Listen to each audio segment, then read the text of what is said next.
It was an adventure strip. Comedy was what cartoons did. No one had ever done a serious cartoon. Each one is written, edited, performed, directed, scored, and lit as if it was actually happening. Everything that they did in those cartoons is stuff that we're still building on. So much of the Superman mythos is in those cartoons. I think those, more than anything, established Superman as the icon he is today.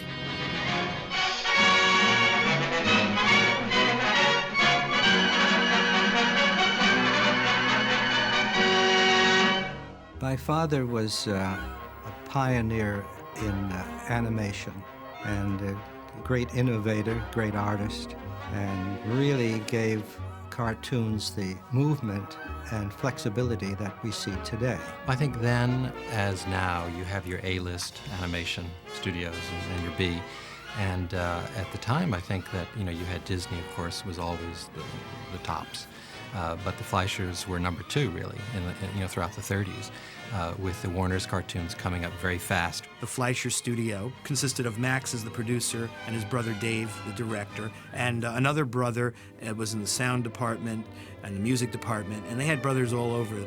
Max Fleischer was a cartoonist in the early part of the 20th century, and he also liked to invent things. He was an inventor. And in fact, at one point, he was the art editor of Popular Science magazine. So when he got wind of animation, which of course in the early teens was in a very crude beginning stage, it seemed to be a perfect marriage of all of his interests, of the science, the technology, and the art, and the cartooning.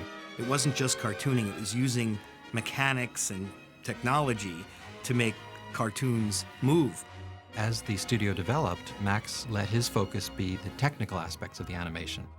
After a cartoon was finished, Max would often screen the film, and Max would say, well, now, boys, you could have done this here, and the animators looked upon him as a father figure, whose advice they really valued. Max, of course, was a perfect gentleman all the time. I never heard him raise his voice. And they were a very talented family, each one of them. Dave, I consider him the best gag man I ever knew.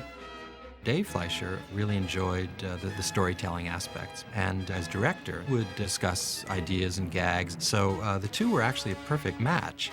Max came up with this idea, which was, he thought, a cheaper way to make cartoons, which would be to photograph live action and then trace over it. He invented a machine called the rotoscope, which is still in use in every special effects house in the world.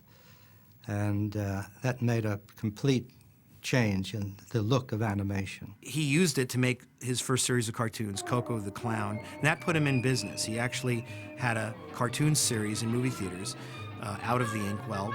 The clown appeared as a cartoon along with my father, who was live action. And the two played together and had adventures together. But his most popular creation is Betty Boop. And Betty Boop's still going strong. He produced the Popeyes. He brought Popeye from the comic strip onto the screen, where the character became even more popular than it did as a comic strip cartoon.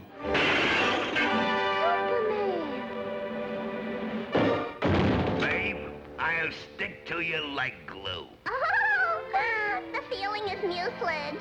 The Fleischers felt like they were doing stuff that they lived or that they saw in the streets. It had more of like a vaudevillian or burlesque kind of quality to it. They were really earthy and street. They didn't have college degrees. These guys came from the city, from the Bronx, and they had city humor. And the Popeye cartoons and the Betty Boop cartoons reflect this New York City sense of humor, which the guys out on the West Coast, the Looney Tunes guys and the Disney guys, they were all highbrow. Lois, the old island looks just as good as ever. That's right, Clark. Thanks to Superman. Popeye was, of course, adapted from a comic strip, and that was working for them. And the biggest comic strip to come out of the late 30s was Superman. Paramount got Superman and gave it to the Fleischer studio. The Fleischers didn't want to do the Superman cartoons. The story that Dave told was that to dissuade Paramount from the difficulty of doing such a project, he asked them for an enormous amount of money. They knew it would be a huge challenge, and they didn't want to do it. And Dave outright, no, let's not do this. So he threw a number at Paramount that he never thought they would accept. And Paramount went, okay, let's do it. I guess they realized that Superman was that powerful and that big a presence because they were really gambling on the success of Superman. You know, they were very, very expensive cartoons for the day. They were doing things that nobody had ever really done before in cartoons. There was a lot of movement and crowd scenes and vehicles, you know, crashing into each other and buildings toppling over, and it all had to look real. When the Fleischer brothers started doing Superman, they were faced with the challenge of not only animating a character that was very popular in the comics, but also keeping it very true to that world, which was a serious world. The Superman comics had only been out for a few years at the time they did the cartoons. It looks very, very realistic and very, very believable. Superman! Are you all right? Yes, for the moment, but The designs of the characters, Lois and Clark and Superman himself, they're all very, very faithful to the look that Siegel and Schuster came up with for the comic. They also had to come up with a style. Back in the 30s, adventure fiction that was sold on newsstands before comic books was pulp magazines. Magazines that sold adventures, Western stories, detective stories, heroic stories like The Spider and The Shadow. And they had these great lurid covers, beautifully painted, of dramatic incidents. And if you look at those pulp covers and you look at the first Superman cartoons, you can see that they were taking that feel of the pulp magazine and they were transposing it to the animated cartoon. The backgrounds in the Superman cartoons were extremely atmospheric.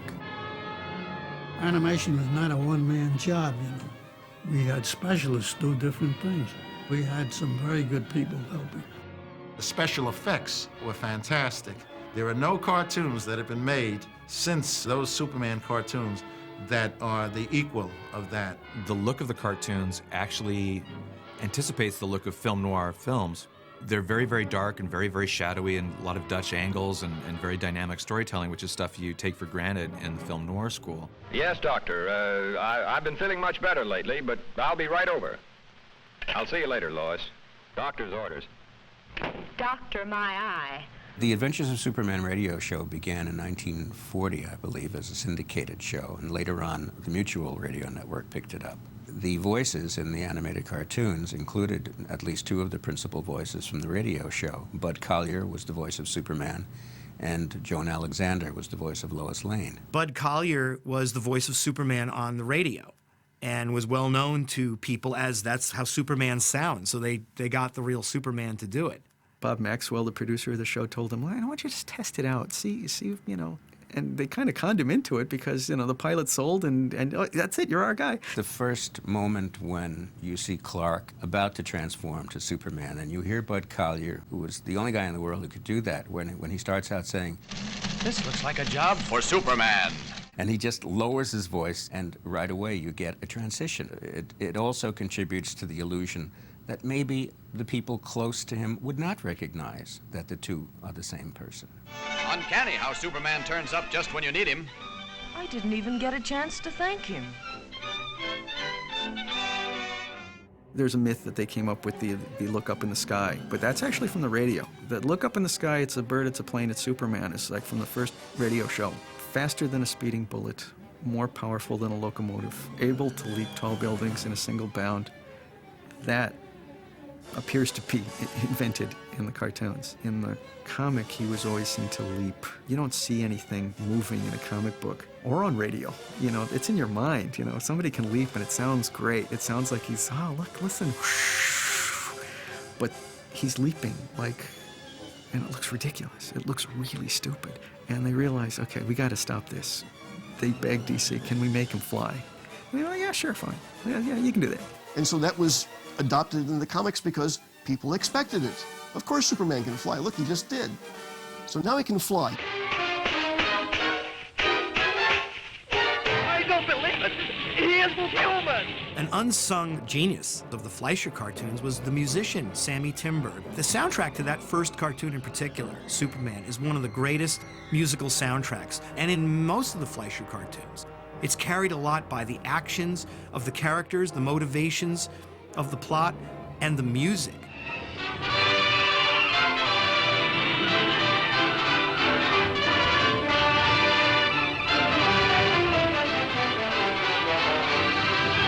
The The Superman cartoons, like all Hollywood cartoons back in the 1940s and 30s, were shown to all audiences in movie theaters.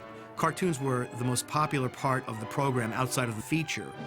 When you went to see a funny cartoon like a Looney Tune or a Columbia cartoon, one of the others, you were looking at it sort of like an animated version of the Sunday Funnies. Most theatrical cartoons at that time were more adult fare than strictly children's fare. These cartoons were very prestigious. Paramount made movie posters for them.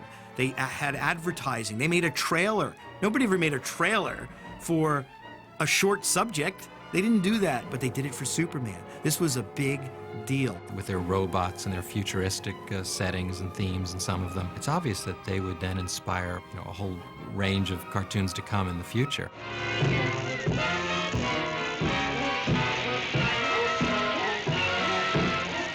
Theatrical cartoons for years and years and decades were simply cloning Disney. They were just trying to be another Disney film. So it really took the guys at Warner Brothers in the 90s to pitch doing a Batman cartoon in the style of these old Superman cartoons. With the Batman show, you could see quite an influence.